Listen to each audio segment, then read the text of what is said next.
And in business news, Naira recorded its highest gain, surging by 4.8% against the US dollar in nearly 2 months after the sale of the country's domestic bond market. And that the currency closed at 1,558 Naira per dollar on Wednesday, its strongest level since 2 days, and it's August 21st.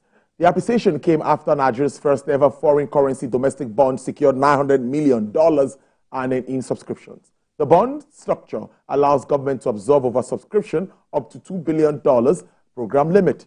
The bond issuance has attracted a broad spectrum of investors, including both local and diaspora Nigerians, as well as institutional investors.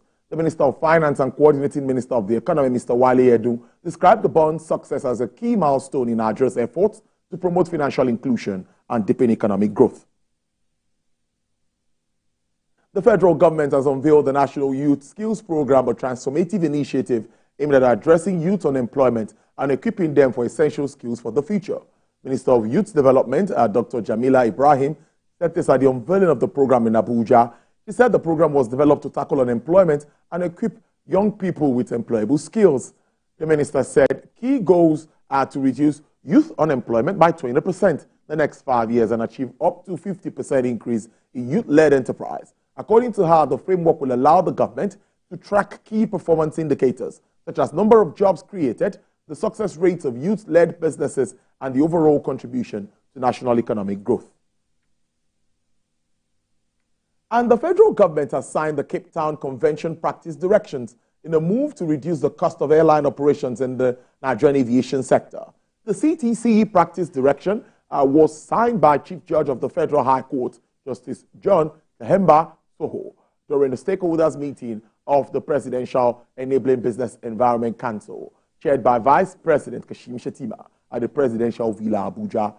With the signing of the CTC Practice Direction becomes active and fully operational, thereby reducing the cost of airline insurance, restoring investors' confidence in the sector, and enabling domestic airline operators to dry lease aircraft, among others. Vice President Kashim Shettima assured airline operators in the country that President Tinubu will do everything to promote and preserve Nigeria's airline industry.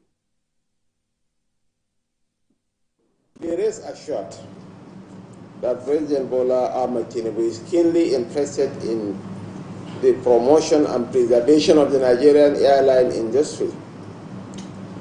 I spoke with him and he was very much interested on the outcome of our deliberations today. And I will report back to him that we have made substantial progress.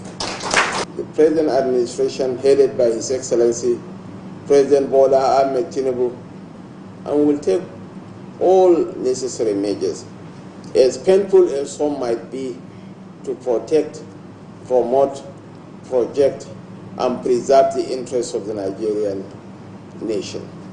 Nigerians have been seeing the high cost of flight tickets lately.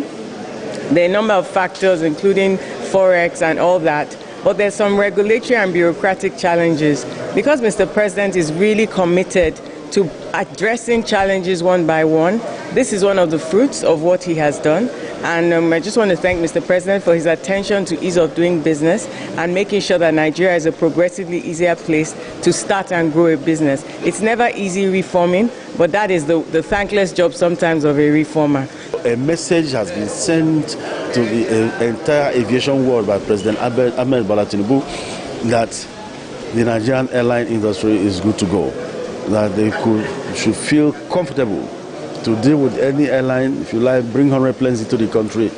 The airline industry will live to the tenets of the Cape Town Convention. On our own side, as airlines, we promise not to disappoint this country. That should be trashed in the past, whatever happened before. Some company news: as part of its corporate social responsibility, UBA Foundation, an arm of the United Bank for Africa PLC, is fronting itself as Africa's green revolution advocating for climate action and greener future for sustainable, friendly environment. This is part of the foundation's bold move to champion environmental sustainability across the African continent by embarking on the 2024 tree planting campaign with theme Our Land, Grooming a Greener Future, and a commitment to plant 1 million trees across Africa by 2025. UBA's Group Managing Director, Chief Executive Officer, Mr. Oliwa Alauba, while speaking during the flag-off of the tree planting exercise at the UBA Foundation garden in Marina, Lagos, said this year's edition reinforced the bank's unwavering commitment to sustainability, adding that it goes beyond the core values and focuses on the welfare of communities and the planet as a whole. On our part, Managing Director, Chief Executive Officer of the Foundation, Mrs. Bola Atta, explained that the tree planting represents more than just a symbolic gesture, but powerful agents of change in the fight against climate change. The dollar fell today to its lowest level this year against the yuan, and gold hit a record high after a shift in investors' confidence and expectations for Federal Reserve's interest rates cut next week. Stocks, treasury prices, and commodities all rallied after traders raised the chances of a half-point.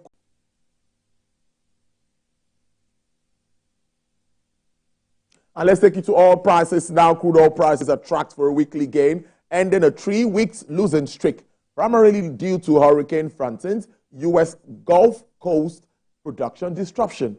U.S. West Texas Intermediate crude sells for $69.46 with an upward price margin of 0.71%.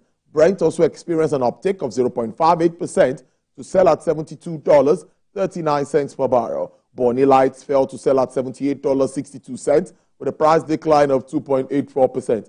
And for the OPEC basket, dealers are offering $70.84 with a decline of 0.80%. Well, that's business news at this hour. I'll see you at the top of the hour for Business Nigeria. Next is sports news. Good afternoon.